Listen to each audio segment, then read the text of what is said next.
నేను కొన్ని పాయింట్స్ రాశాను. ఒకటి, మొదటి తప్పు ఎమ్మెల్యేలను కొనుగోలు చేయటం. కొనుగోలు చేయండి, లేకపోతే ఏ పేరుతో అయినా కానీ మీరు మళ్ళీ ఇప్పుడు నా సమాధానం చెప్పకండి, మళ్ళీ మాట్లాడదురు.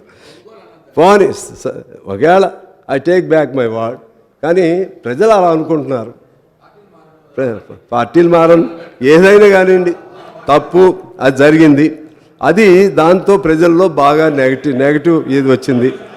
రెండోది, పోనీ అయారం గయారం. రెండోది స్వేచ్ఛ.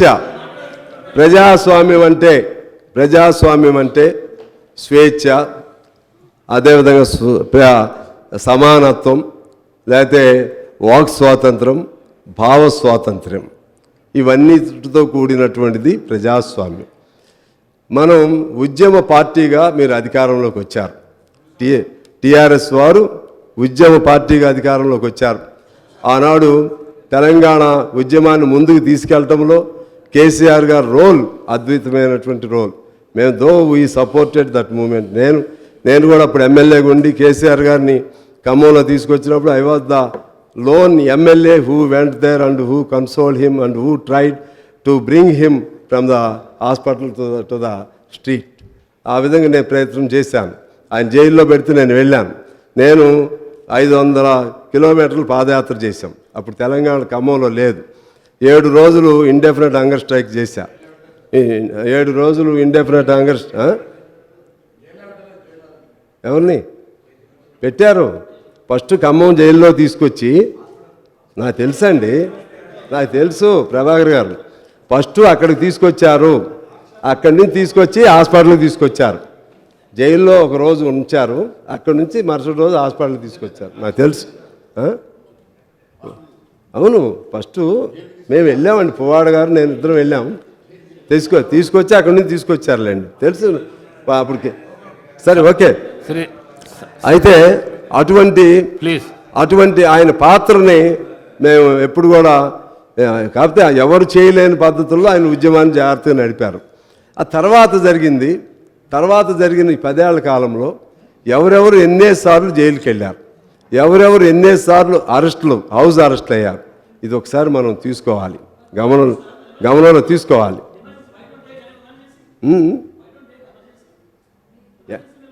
ఆ తప్పులే మీరు చేస్తారా?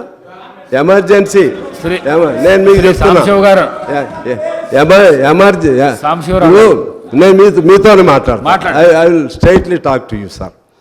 ఎమర్జెన్సీలో తప్పులు చేస్తే ఆ తప్పులు మనం చేయాలా? అప్పుడు ఏం తప్పులు చేస్తారో ఆ తప్పులు మనం చేస్తామా?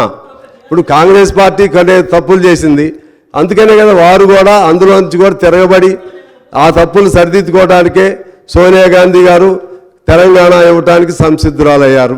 ఆ తప్పులంటే ఉమ్మడి రాష్ట్రంలో జరిగినటువంటి కొన్ని తప్పులు ఉన్నాయి, కొన్ని మంచి పనులు కూడా ఉన్నాయి. మనం అవి చేయొద్దు కదా. ఇప్పుడు కూడా నేను ఏం చెప్తున్నానంటే, అవి వీళ్ళని చేయొద్దని చెప్పడానికి సూచనగా సలహాలుగా నేను చెప్తున్నాను. ఎందువల్లంటే సార్, మీరు అంగీకరించకపోతే నేనేం చేయలేను. నేను వ్యక్తిగతంగా ఏం మాట్లాడట్లేదు. కోదండరామ్ గారిని ఎన్నిసార్లు హౌస్ అరెస్ట్ చేశారు చెప్పండి? ఇదే రేవంత్ రెడ్డి గారిని ఎన్నిసార్లు హౌస్ అరెస్ట్ చేశారు చెప్పండి? మేము మీకు సపోర్ట్ ఉన్నప్పుడు కూడా ఎవరైనా మంత్రి వస్తుంటే, ఏదైనా ప్రాంతానికి ఎవరైనా వస్తుంటే మమ్మల్ని అందరినీ కూడా ఎన్నిసార్లు అరెస్ట్ చేశారు? మేము సపోర్ట్ ఉన్నప్పుడు కూడా మేము మంచి ఉద్దేశంగా కూడా చెప్పాం, ఇది మంచి పద్ధతి కాదని కూడా చెప్పాం.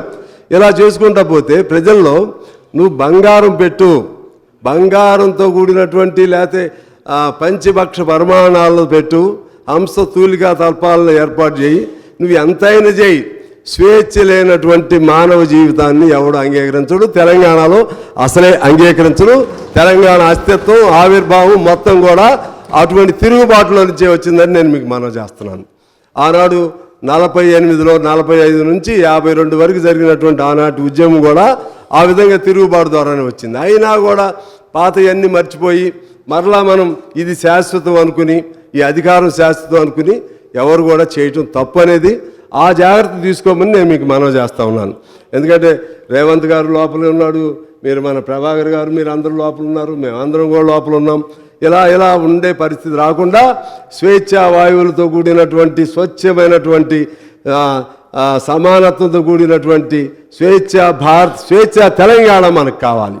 ఆ విధంగా ఉంటే మీరు మీ హామీలు కొన్ని ఫెయిల్ అయినా సరే వాళ్ళకి వెంటిలేట్ చేయాలి, వాళ్ళు మాట్లాడి ఇది మీకు చెప్పాం, చేస్తా ఉన్నాం, చేయలేకపోయాం, ఇది చేయలేకపోయాం, ఈ ఇబ్బందులు ఉన్నాయి, మరలా చేస్తాం, మాట్లాడాలి కదా.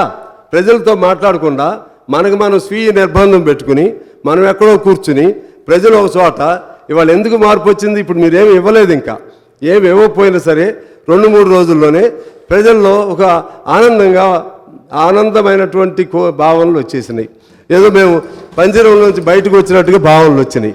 ఇది ఎంతకాలం ఉంటుంది? ఉండాలని కోరుకుంటున్నాం. ఎందుకంటే ప్రభుత్వాలకు ఉన్న సహజమైన స్వభావం ఏంటంటే రాజ్య స్వభావం అంటారు దాన్ని.